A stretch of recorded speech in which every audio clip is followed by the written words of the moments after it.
Tanjon'ny fikambanana iray, fikambanana tanora, eo amin'ny sehatra maro samihafa ny amerina indray ny asany kolontsaina malagasy izay mihavery asina sy tsy fantatry ny tanora amin'izao fotoana izao noho ny fanatotoloany.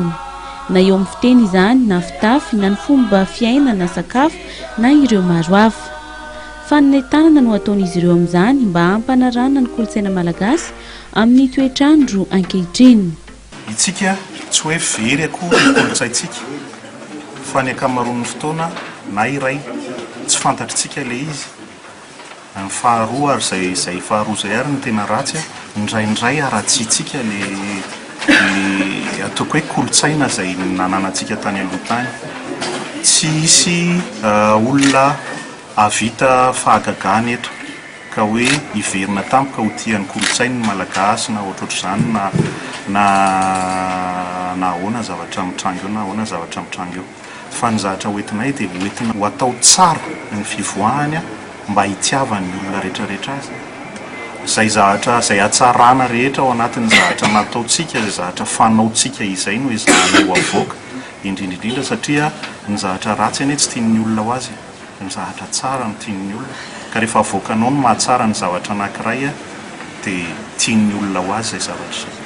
Ho santatra ny hetsika volambita na ny lohataona izay atao isaky ny volana septambra dia isy ny hetsika alin'ny kolontsaina tanterahan'ny fikambanana ny 12 volana septambra izao etsy amin'ny lapan'ny tanàna entina ampahafantarana ny tanora ankehitriny ny kolontsaina malagasy. Hita ao anatin'izany ny resaka taovolo sy fitafy avy amin'ny lafivalon'ny nosy. Mpahianatra isika izao, hikaroka isika izao ary izahay izay mpamorona rehetra nanolotra ny tanany sy ny sainy anatanteraka ny ity hetsika ity dia hanomboka hikaroka ka hiteny amin'ny fomba filazany azy. Tsy zavatra voafaritra manokana fa mety eto indray miainga ny fomba fitafy vaovao entsika amin'ny taonjato manaraka. Mpanakanto maro avy amin'ny lafivalon'ny nosy no andravaka ity hetsika izay tanterahana etsy amin'ny lapan'ny tanàna Analakely ity. Hetsika andiany voalohany saingy toisa-taona raha ny nambaran'ny fikambanana.